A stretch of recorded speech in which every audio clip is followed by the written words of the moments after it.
Hello everyone, welcome to NEET UG Doubt Cracker. Today we are going to solve questions on units and measurements. So what is physical quantity? Physical quantity is nothing but which can be measured and explained and expressed in the form of law. It is called physical quantity. तो physical quantity को अपन ने express किया as Q. Q physical quantity कुछ नहीं है, it is nothing but magnitude and unit. Magnitude कुछ भी नहीं है, it is nothing but number. क्या है वो? number है. और unit क्या हो गया? length हो गया, mass हो गया, time हो गया, current हो गया, ये सब यूनिट हो गया. तो इसके ऊपर समझो नंबर को मैंने n किया है, यूनिट को मैं u कर रही हूँ, तो उसको मैं ऐसे लिखती हूँ. जब मेरे को दो फिजिकल क्वांटिटीज दिए तब मैं उसको ऐसे लिखूंगी n1 u1 is equals to n2 u2. Yes और नो. नेक्स्ट आते हैं अपन, नेक्स्ट जा रहे हैं अपन, वो है अपना फंडामेंटल क्वांटिटीज. अब ये फंडामेंटल क्वांटिटीज वो होते हैं, वो अपने ऊपर जीते, वो इंडिपेंडेंट रहते हैं भाई, उनको किसकी ज़रूरत नहीं रहती, वो इंडिपेंडेंट रहते हैं. तो ये फंडामेंटल क्वांटिटीज कौन से हैं? वो 7 है. ये कैसे याद रखने का? लेंथ, मास, टाइम, इधर गया टाइम, फिर है temperature, amount of substance, luminous intensity और इलेक्ट्रिकल करंट. ये सब का यूनिट दिया है. जैसे लेंथ का यूनिट है मीटर, सिंबल अपन m लिखते हैं, ये सबको पता है, एक 7th स्टैंडर्ड के बच्चे को भी बता देगा. मास को लिखते हैं अपन किलोग्राम, किलोग्राम को अपन सिंबल है kg. Amount of substance, what is the meaning of amount of substance, कि कितने मोल का सब्सटेंस है. तुमने केमिस्ट्री में पढ़ा रहेगा मोल कंसेप्ट, तो उसमें तुमने मोल पढ़ा रहेगा. तो मोल क्या है? वेट बाय एटॉमिक वेट, वैसा रहता है ना. तो वो मोल, उसको मोल के सिंबल में. फिर टेम्परेचर केल्विन, फिर केल्विन के के सिंबल में. फिर ल्यूमिनस इंटेंसिटी को बोलते हैं कैंडेला, CD बुलाते हैं. फिर इलेक्ट्रिकल करंट एम्पियर, A बुलाते हैं. फिर time second, S. So this are the fundamental quantities. अभी अपन डिराइव क्वांटिटीज है ना, फंडामेंटल क्वांटिटीज से बनती है. डिराइव क्वांटिटीज फंडामेंटल क्वांटिटीज से बनती है. तो अभी अपन फर्स्ट थिंग जो पढ़ने वाले हैं, जो अपन डायमेंशंस बोलते हैं जिसको, तो डायमेंशंस का ना एक्सप्रेशन रहता है. तो दिस इज एन एक्सप्रेशन जिसमें अपन m मतलब मास है, ऑफकोर्स m मतलब मास है, l मतलब लेंथ है, t मतलब टेम्परेचर है, कभी कभी करंट आता है जिसको अपन एम्पियर बोलते हैं, A. और इसके ऊपर ये कुछ तो पावर डाला है मैंने, देख x y z a डाला है ना कुछ पावर, तो ये मैंने पावर डाल दिया. अभी आपको है ना डायमेंशन कभी कभी कैलकुलेट करने को आता है कि calculate the dimension of force, कभी कभी आता है calculate the dimension of electrical current, calculate the dimension of length, ऐसा कुछ दिया रहेगा. तो कैसे डायमेंशन निकालते, क्या है डायमेंशन और कैसे डायमेंशन निकाला जाता है, वो पढ़ने वाले अपन. तो फर्स्ट मैं जो पढ़ने वाली हूँ वो, अभी तुम डायमेंशन ऑफ मास कैसे लिखोगे. जब तुम्हें बोला जाएगा डायमेंशन ऑफ मास निकालो, तो कैसे लिखेगी तू? कुछ नहीं, m बस. अगर मुझे बोला डायमेंशन ऑफ लेंथ निकालो, तो क्या मैं लिखूंगी? लेंथ लिखूंगी भाई, और कुछ नहीं, लेंथ को l ही बोलूंगी, एक ही लेंथ है. समझो मुझे बोला कि एरिया का डायमेंशन निकालो. एरिया क्या है भाई? लेंथ इनटू ब्रेथ है. क्या है? Length into breadth. समझो एरिया निकालना है मुझे ये बॉक्स का, तो इसका लेंथ हो जाएगा कि नहीं, और ये इसका ब्रेथ हो जाएगा कि नहीं. मैं दोनों को मीटर में लिखूंगी कि नहीं? दोनों मीटर है, दोनों भी मीटर है. हाँ, मतलब दोनों भी लेंथ है, L से रिप्रेजेंट करूंगी कि नहीं. तो मैं लेंथ को भी L से, L क्या है? ये लेंथ, और ब्रेथ को भी अपन मीटर से ही रिप्रेजेंट करते, तो L. तो ये कितने हो गए? L into L, L square. तो एरिया का डायमेंशन है L स्क्वेयर. अभी वॉल्यूम, समझो वॉल्यूम दिया है, चलो निकालो. वॉल्यूम क्या है? Length into breadth into height. Yes कि नो. अभी समझो मुझे वॉल्यूम ऑफ अ कोन निकालना है, तो मैं उसका पहले लेंथ निकालूंगी, मैं उसका ब्रेथ निकालूंगी, और फिर मैं उसका हाइट निकालूंगी. ठीक है. तो फिर लेंथ क्या है? L से रिप्रेजेंट करते हैं. ऑफकोर्स ब्रेथ मतलब मेजरमेंट ऑफ लेंथ ही कर रहे हैं ना, तो उसको भी L से रिप्रेजेंट करूंगी. हाइट भी अपन मीटर में लिखते हैं या फिर सेंटीमीटर में लिखते हैं, सेम ही है. मीटर को अपन सेंटीमीटर में कन्वर्ट कर सकते हैं, सेंटीमीटर को मीटर में कन्वर्ट कर सकते हैं, उसको भी अपन लेंथ में एक्सप्रेस करते हैं. तो कितने हो जाएंगे? 3 है ना. तो ये L लिखने का क्यूब, ये है डायमेंशन ऑफ वॉल्यूम. दूसरा है, अब समझो मुझे फोर्स का निकालना है.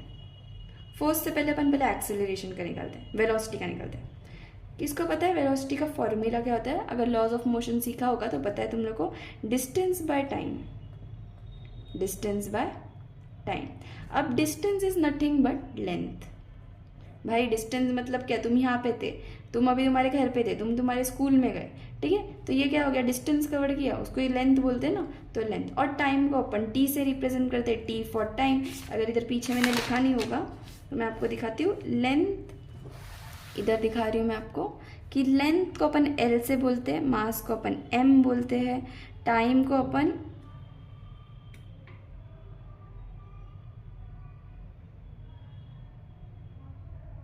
टाइम को अपन टी बोलते हैं, ठीक है। तो ये याद रखना, बेसिक कंसेप्ट से ही है।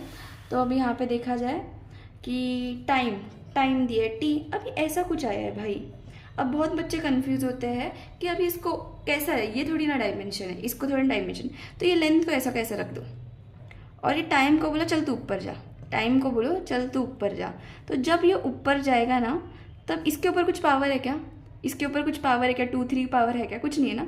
1 कंसिडर करने का, क्या करने का, 1 करने, जब कुछ भी नहीं लिखा है उसके ऊपर, जब ऐसा कुछ भी नहीं लिखा है उसके ऊपर, तब 1 कंसिडर करो और इसको बोलो चल ऊपर, चल ऊपर। तो जब ये 1 पॉजिटिव था, पॉजिटिव 1 कंसिडर करने का, 1 कुछ भी नहीं लिखा रहेगा तो पॉजिटिव 1 कंसिडर करने का, समझो इस पर भी कुछ भी नहीं लिखा हूँ तो पॉजिटिव 1 कंसिडर करूँ, ठीक है, ओके।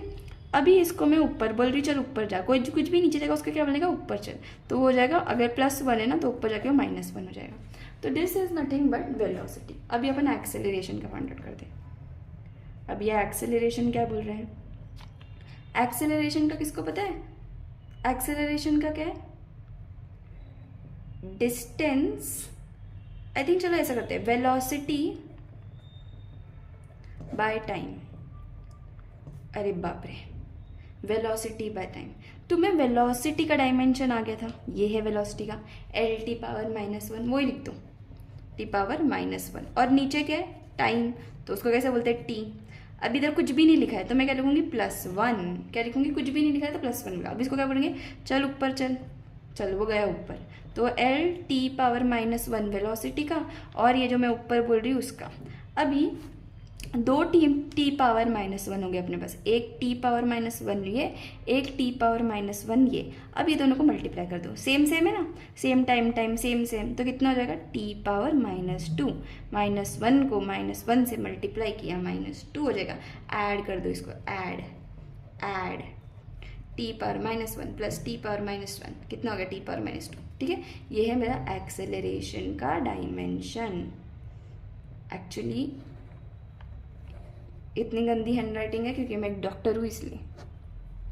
नेक्स्ट आगे बढ़ते हैं अपन फोर्स पे। अब फोर्स क्या है, किसको पता है, फोर्स का फॉर्मूला क्या है, फोर्स का, चलो अब अपन फोर्स के बारे में पढ़ते हैं। अब फोर्स का फॉर्मूला है क्या, चलो फोर्स के बारे में पढ़ते हैं अभी। तो force is nothing but mass into acceleration. अभी अपन ने मास को अपन कैसे, सिर्फ सीधा मास है, मैंने आपको बताया था सिर्फ सीधा मास है तो अपन क्या बोलेंगे, सिर्फ m, सीधा मास है भाई, सीधा मास है तो m लिख दूंगी। एक्सेलरेशन का मैंने खुद ही फाइंड आउट किया था, यहाँ पे दिख रहा है आपको, LT पावर -2, या एक्सेलरेशन का खुद ही फाइंड किया था मैंने, तो वो मैं लिख दूंगी LT पावर -2। अब इसको मल्टीप्लाई कर दो, कुछ नहीं होगा, मास को लिखा, पहले मास को लिखने का, फिर लेंथ को लिखा, फिर उसके T पावर -2, ये है मेरा डायमेंशन ऑफ फोर्स, ठीक है। तुम्हें एक स्क्रीनशॉट आएगा जिसमें स्क्रीन आएगा, स्क्रीन पे तुम्हें डायमेंशंस के सब आ जाएंगे, वो आप देख लेना, कैसे सॉल्व करते हैं वो भी देख लेना, ओके। तो अभी नेक्स्ट अपन डायमेंशन देखने वाले हैं वो डेंसिटी का। अभी डेंसिटी अपने को पता है कि मास इनटू वॉल्यूम है, यस कि नो, मास इनटू वॉल्यूम। तो मास को अपन लिखते हैं m, वॉल्यूम को अपन ने पहले ही यहाँ पे लिखा था L3, तो वही L3। अब इसको क्या बोलेंगे अपन, चल ऊपर, तो ये ऊपर जाएगा, ये पॉजिटिव वाला है, ऊपर जाके नेगेटिव हो जाएगा, ठीक है। तो डेंसिटी का डायमेंशन ये है। नेक्स्ट डायमेंशन जा रहे हैं अपन ग्रेविटेशनल कांस्टेंट, जो आप ग्रेविटेशन चैप्टर में पढ़ोगे, और वो है g, ठीक है। इस फॉर्मूला है, ये जो फॉर्मूला है ग्रेविटेशनल कांस्टेंट का, वो एक्चुअली ये है F is equals to G gravitational constant है, F फोर्स है, ये m1 और ये m2 मासेस है, 2 मासेस है, ये r² डिस्टेंस है, ठीक है। अपने को ये g फाइंड आउट करने का है, ठीक है, क्योंकि g is nothing but gravitational constant. कैसे फाइंड आउट करेंगे, ये जो r² है ना, इसको इधर लेके जाओ, ठीक है, तो क्या हो जाएगा, F r² मल्टीप्लाई बाय, और ये m1 m2 है ना मासेस, उसको नीचे लेके जाओ, m1 m2 g, और मुझे फाइंड आउट करके बताओ आंसर क्या है, ठीक है। अभी नेक्स्ट अपन फाइंड आउट करते हैं लैटेंट हीट। लैटेंट हीट को अपन L से रिप्रेजेंट करते हैं, आई थिंक L से रिप्रेजेंट करते हैं अपन लैटेंट हीट को। और लैटेंट हीट क्या होता है मालूम है, जूल पर kg, पर केजी, मतलब जूल पर केजी होता है लैटिन हीट। जूल मतलब ऑफ कोर्स एनर्जी, कोई भी एनर्जी रहेगी, हीट एनर्जी, किधर भी एनर्जी लिखा रहेगा, टोटल एनर्जी, टोटल एनर्जी, या फिर पोटेंशियल एनर्जी, कौन सा भी एनर्जी, ये सब एनर्जी लिखा है ना, तो इनका फॉर्मूला ये आएगा mL² T⁻⁻²। ये एनर्जी, पोटेंशियल नहीं दिखने का, ये दिखने का mL² T⁻⁻²। चलो ये रख दो, केजी किधर का रखोगे आप, मास रखोगे, ठीक है। अभी ये मास क्या बोलेगा, चलो ऊपर, तो mL², ये इधर कर रही हूँ मैं, T⁻⁻², और ये m बोलता है मैं ऊपर जा रहा हूँ, ठीक है, -1 हो जाता है, कट हो जाता है, आंसर ये है, जगह नहीं है मेरे पास, ठीक है, ये हो गया। नेक्स्ट, अभी रेजिस्टेंस लिखा है जिसको अपन R से रिप्रेजेंट करते हैं, रेजिस्टेंस के लिए एक फॉर्मूला है, वो है, आपको पता है ना, रो एल और क्या है, रो एल और ए है ना, रो एल और ए है ना, ये अपने को एक स्टैंडर्ड फॉर्मूला पता है। मगर मैं आपको एक फॉर्मूला देना चाहती हूँ जिसमें रेजिस्टेंस का फॉर्मूला ये है, वर्क, अब वर्क का भी सेम यही है फॉर्मूला, mL² T⁻⁻², कुछ भी एनर्जी या फिर वर्क, उन सब का फॉर्मूला यही रहेगा, mL² T⁻⁻²। अभी वर्क, ये है ना रेजिस्टेंस का एक इजी फॉर्मूला है, work upon time into current square, और सब फॉर्मूला निकालो और आंसर निकालो इसका, ठीक है। इसका मैंने दिया है क्वेश्चन में, आंसर निकालो सब। रेजिस्टिविटी क्या है, रेजिस्टिविटी रो से डिनोट करते हैं, it is inverse of resistance, तो भाई अब नहीं, हाँ इनवर्स ऑफ रेजिस्टेंस है, तो रेजिस्टिविटी कैसे निकालते हैं, ये वाला फॉर्मूला यूज़ करना, रेजिस्टेंस जो यहाँ से आएगा वो into area upon length is equals to resistivity, तो यहाँ से रेजिस्टिविटी निकालना, ठीक है। कुछ ये आएगा mL³ T⁻⁻3 A⁻⁻², कुछ ऐसा आएगा, देख लेना। अब नेक्स्ट जा रहे हैं अपन प्लैंक्स कांस्टेंट। प्लैंक्स कांस्टेंट है ना, आप डुअल नेचर में पढ़ोगे, तो where E stands for energy, H stands for Planck constant, और ये जो दिख रहा है ना, this is frequency, this is frequency, ठीक है, तो ये फ्रीक्वेंसी है, फ्रीक्वेंसी, ठीक है। तो आप कैसे फाइंड आउट करोगे आप प्लैंक्स कांस्टेंट, E अपॉन ये जो फ्रीक्वेंसी है ना उसको नीचे लेके आओ, फ्रीक्वेंसी इनटू H, सब फाइंड आउट करो, आंसर चलो फाइंड आउट करते हैं। एनर्जी क्या हो जाएगा, mL² T⁻⁻², और फ्रीक्वेंसी हमेशा याद रखना, मैं यहाँ पे लिख रही हूँ, फ्रीक्वेंसी है ना वो इनवर्स ऑफ टाइम होता है, ये याद रखना। तो फ्रीक्वेंसी कितना आ जाएगा यहाँ पे बताओ, T⁻⁻1 आएगा कि नहीं, ऊपर जाएगा तो यहाँ पे भी मैं क्या लिखूंगी, यहाँ पे भी मैं क्या लिख रही हूँ, T⁻⁻1, हाँ। अब ये T⁻⁻1 ऊपर जाएगा तो क्या बनेगा, T⁻+1, आंसर क्या आएगा, mL² T⁻⁻1, ये आंसर आएगा, ठीक है। E स्टैंड्स फॉर एनर्जी, ठीक है। अब अपन आते हैं next, coefficient of self induction. What is the meaning of self induction, इसको L बोलते हो आप, इसको नेक्स्ट मैग्नेटिक फील्ड्स या इलेक्ट्रोमैग्नेटिक वेव में पढ़ोगे। ये जो सेल्फ इंडक्शन है उसको L से रिप्रेजेंट करते हैं, लैटिन हीट को भी अपन L से ही रिप्रेजेंट करते हैं, लैटिन हीट को भी अपन L से रिप्रेजेंट करते हैं और इसको भी अपन L से रिप्रेजेंट करते हैं। अभी जो लैटिन हीट है ना, सॉरी सेल्फ इंडक्शन है ना, उसको अपन बोलते हैं एनर्जी बाय करंट, क्या बोलते हैं अपन उसको, energy by current, okay.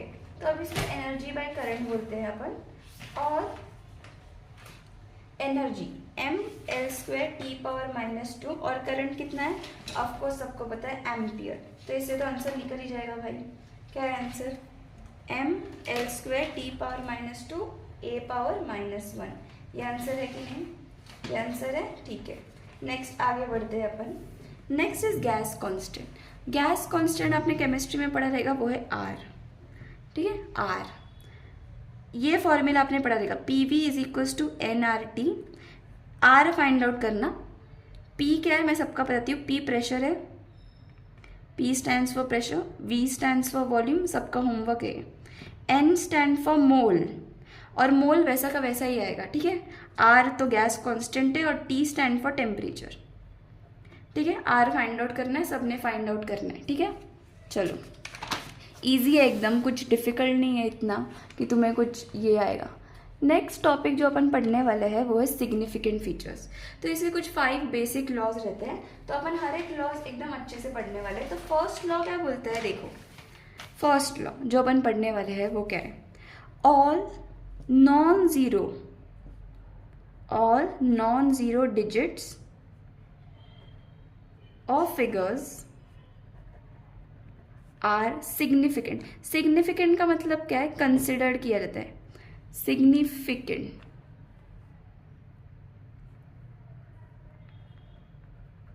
Significant का मतलब क्या है, वो कंसिडर किया जाता है. मतलब नॉन जीरो, मतलब उसमें जीरो होना चाहिए कि नहीं चाहिए, नहीं चाहिए. Very good. समझो कोई ऐसा नंबर दिया 2 3 4 5, तो कितना हो जाएगा इसका significant features, of course 4 significant features. समझो नंबर दिया है 8 9 5 4, तो सिग्निफिकेंट फीचर्स कितना हो जाएगा इसका, 4. समझो ये दिया है 3 3 3, तो कितना आ जाएगा, 3 significant feature. All non zero digits, non zero मतलब जो जीरो ना हो, ठीक है, आर सिग्निफिकेंट. ये फर्स्ट लॉ है. सेकंड क्या है, सेकंड बोला है जीरो becomes significant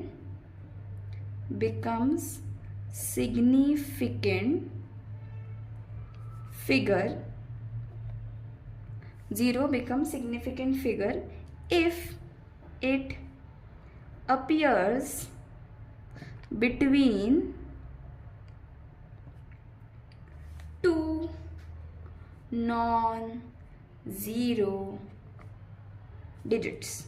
इसका मतलब क्या है, जीरो बिकम सिग्निफिकेंट. क्या लिखा है, अच्छे से पढ़ो. सब जन एकदम अच्छे से पढ़ने का, हर एक क्वेश्चन को आप अच्छे से पढ़ोगे तो आपको अच्छे से आएगा. तो जीरो क्वेश्चन में ही आंसर छुपा रहता है, तो आपको देखना चाहिए जीरो कब बिकम सिग्निफिकेंट होता है, if it appears between 2 non zero. मतलब समझो ऐसा दिया है 2 0 0 3, 2 नॉन जीरो है और उनके बीच में जीरो अपीयर हुआ है, तो कितना है इसका सिग्निफिकेंट, 4. समझो ऐसा हो गया 5.03, जीरो बिटवीन 2 नॉन डिजिट्स है, तो 2 नॉन जीरो डिजिट्स है, तो कितना हो जाएगा सिग्निफिकेंट, 3. चलो ये करके दिखाओ 5.004. मुझे बताओ कितना सिग्निफिकेंट आएगा इसका, ठीक है. नेक्स्ट बढ़ते आगे. थर्ड लॉ क्या है, चलो now we are going to study the third law. Third law क्या बोल रहा है इनमें, स्टार्टिंग जीरो, जो भी स्टार्टिंग हो रहा है, स्टार्टिंग जीरो और zero placed to the left, LEFT left of the number are not significant. इसका मतलब क्या है भाई, स्टार्टिंग जीरो, अच्छे से देखो, स्टार्टिंग जीरो और zero place to the left, मतलब मैं लेफ्टी हूँ तो मेरा लेफ्ट साइड के पार्ट्स, तो समझो कुछ ऐसा दिया है 0.023, तो zero placed starting zero, okay, and zero place to the left, ठीक है, of the number are not significant. मतलब ये भी सिग्निफिकेंट नहीं है, ये भी सिग्निफिकेंट नहीं है, तो क्या है बचा, 2 है डिजिट्स. समझो कुछ ये दिया 0.0004. अब बताओ, जीरो स्टार्टिंग जीरो और zero place to the left, भाई सिग्निफिकेंट नहीं है, इसका 1 है. चलो मुझे सब जन इसका बताओ, 0.588, इसमें बताओ सिग्निफिकेंट फीचर्स कितना होगा, सबने बताने का है, ठीक है. नेक्स्ट अपन जा रहे हैं फोर्थ पे, ठीक है. फोर्थ, ओके, तो फोर्थ क्या बोलते थे, zero placed to the right, okay, zero starting zero नहीं बोला है, zero place to the right of the number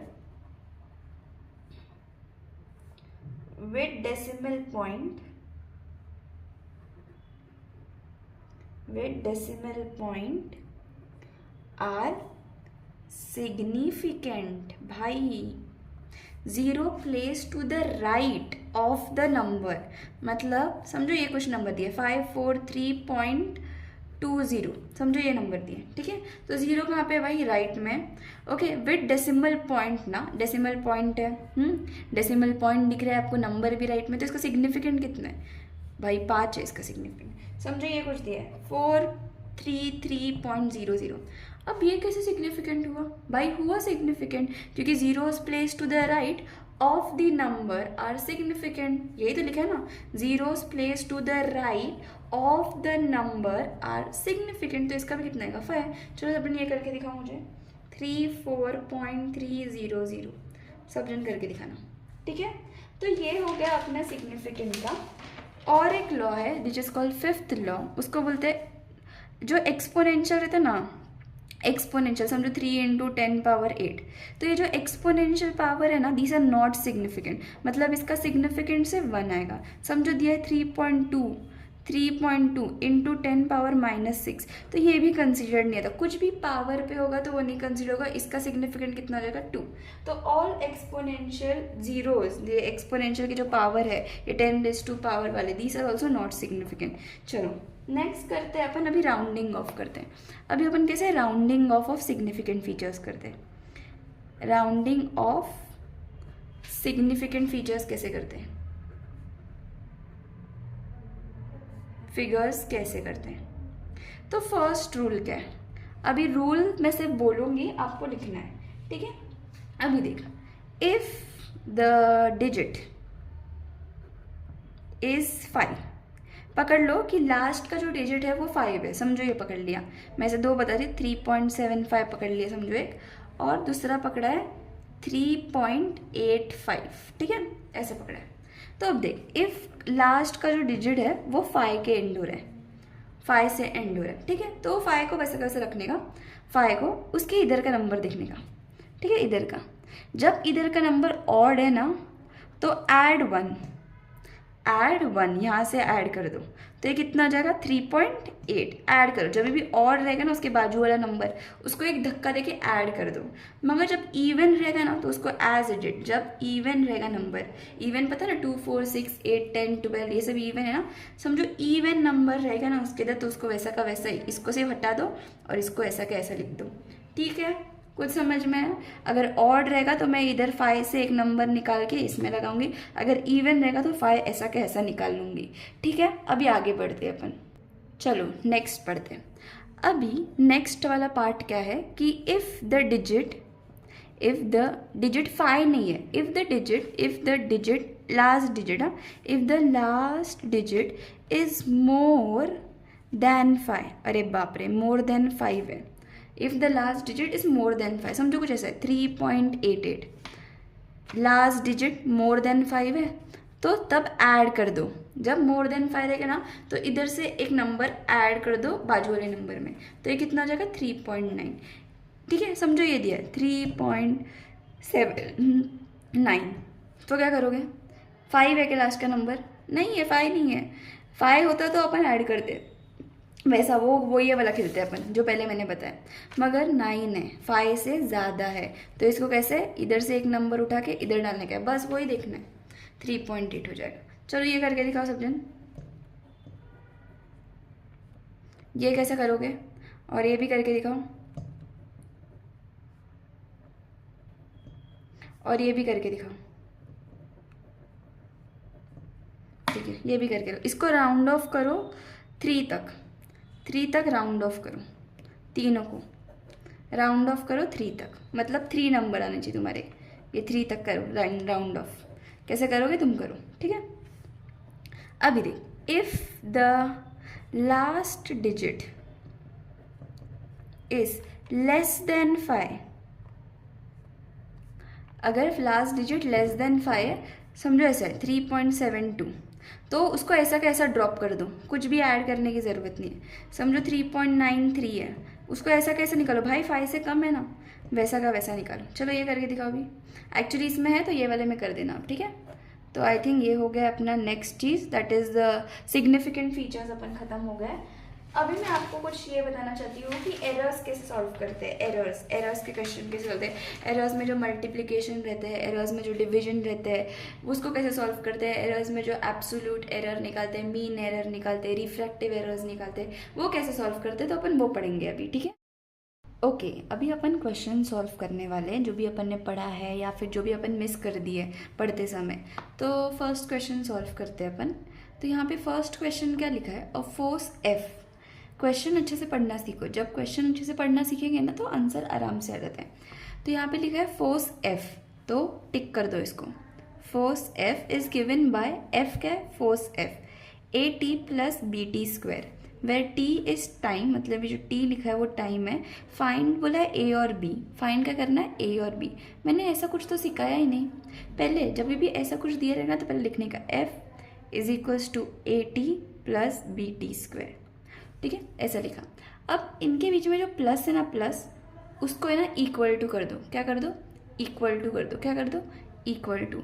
तो ये F is equals to A T equal B T square. इसको लॉ ऑफ होमोजेनिसिटी बोलते हैं, इस आपको पता रहेगा तो। ओके फिर ये हो गया। अब इसको इससे करो, ए टी को 4 से, एक इक्वेशन हो गया अपना। दूसरा इक्वेशन बी टी स्क्वायर को एफ से। ये कैसा है मैं बताती हूँ। तो फर्स्ट देखो, ये जो एफ है ना, एफ, इसको ये मैं ए टी के साथ एक इक्वेशन करी, मुझे ए फाइंड आउट करना है। एफ क्या है, फोर्स। फोर्स का तो मुझे फॉर्मूला पता है, एम एल टी पावर -2। ए पता नहीं है, टी क्या था, टाइम था, तो उसको मैं टी लिखूंगी। मुझे ए फाइंड आउट करना है, तो मैं कैसे फाइंड आउट करूंगी, एम एल टी पावर -2, ये टी नीचे जाएगा और ये ए इधर आ जाएगा। अब ये वाला टी है वो बोलेगा मैं ऊपर जा रहा हूँ, मैं ऊपर जा रहा हूँ, तो क्या हो जाएगा, M L T power -2 into T power -1, तो कितना हो जाएगा, A M L T power -3। तो ये हो गया मेरा आंसर। ए फाइंड आउट कर दिया मैंने। अब मैं बी फाइंड आउट करती हूँ। तो बी के लिए मैं कौन सा इक्वेशन लूँगी, एफ को ही बी टी स्क्वायर से करूँगी, ठीक है। मुझे बी फाइंड आउट करने का है, मुझे एफ दिया है force, M L T power -2, B दिया है, टी तो टाइम है और वो भी स्क्वायर वाला दिया है, तो टी स्क्वायर। अब बी फाइंड आउट करो कितना आएगा और मुझे बताओ। ए मिल गया अपने को, एम एल टी पावर -3, तो 2 जगह है एमसीक्यूज में, ठीक है। मुझे बताओ कौन सा आंसर आएगा अभी सेकंड, बी। तो निकालते चल, ये टी स्क्वायर को इसके नीचे लेके आओ, तो आएगा एम एल टी स्क्वायर और ये टी स्क्वायर नीचे आ गया। जब ये टी स्क्वायर अभी ऊपर जाएगा और आंसर क्या होगा, एम एल टी पावर -4, तो ये आंसर आ जाएगा ऑप्शन बी, ठीक है। कुछ समझ में आया, समझ में आया। मैंने इसको इससे किया है और इसको इससे किया है। ऐसा ही एक और एक क्वेश्चन हमने लिखा है, वो है ये, ठीक है। अब ये क्वेश्चन करते हैं। अब ये क्वेश्चन में क्या दिया है, according to Newton's the viscous force acting between liquid layers of area A and velocity gradient A V dash A Z is given by this formula where this eta is constant, call the coefficient of viscosity. अपने को ईटा ही find out करना है। F क्या है, force अपने को पता है, ए क्या दिया है, एरिया, और ये delta V by delta Z है वेलोसिटी ग्रेडियंट। ग्रेडियंट मतलब डिवाइडेड बाय लेंथ, और रेट मतलब डिवाइडेड बाय टाइम। ये लिख दो किधर तो, कि रेट रहेगा नीचे तब रहेगा डिवाइडेड बाय टाइम, और ग्रेडियंट रहेगा तो डिवाइडेड बाय लेंथ। तो मैं ये फॉर्मूला लिखूंगी, F is equals to eta A delta V by delta Z. मुझे ईटा फाइंड आउट करना है ना, तो मैं इसको क्रॉस मल्टीप्लिकेशन करूंगी, तो F into delta Z by A into delta V into eta. F is force, delta Z is length, delta V is velocity, A is area, क्योंकि वेलोसिटी ग्रेडियंट मतलब वेलोसिटी डिवाइडेड बाय टाइम, ठीक है। अभी ईटा find out करो सब जन। Force का formula डालो, क्या है, M L T power -2, distance है ये, लेंथ बोला ना मैंने, ग्रेडियंट एल, एरिया कितना है, एल स्क्वायर, वेलोसिटी कितना है, एल टी पावर -1। चलो आंसर निकालो, आंसर निकालो ईटा का। क्या हो जाएगा, ये एल और ये मल्टीप्लाई करके एल स्क्वायर हो जाएगा, तो ये वाला एल स्क्वायर और ये वाला एल स्क्वायर कैंसिल, ठीक है। फिर ये एम बचेगा, ये एल T2 बचेगा, नीचे एल बचा है और नीचे T-1 बचा है। अब ये T-1 ऊपर जाके क्या बनेगा, T+1 बनेगा, ये इससे कैंसिल हो जाएगा, T⁻−1 m L⁻−1, ये आना चाहिए कुछ, m L⁻−1 T⁻−1, कुछ ऐसा आना चाहिए, ठीक है। सबको समझा। In the next video we'll try more questions. इसमें मैं इतने क्वेश्चन सिखा नहीं पाई, मैं नेक्स्ट वीडियो में अपन और क्वेश्चन सॉल्व करेंगे और जिसके यूनिट्स एंड डायमेंशन में डाउट रहेंगे वो सॉल्व करेंगे। थोड़ा एरर्स के हाई लेवल के क्वेश्चन सॉल्व करेंगे अपन नेक्स्ट वीडियो में। ये वीडियो देखने के लिए थैंक यू।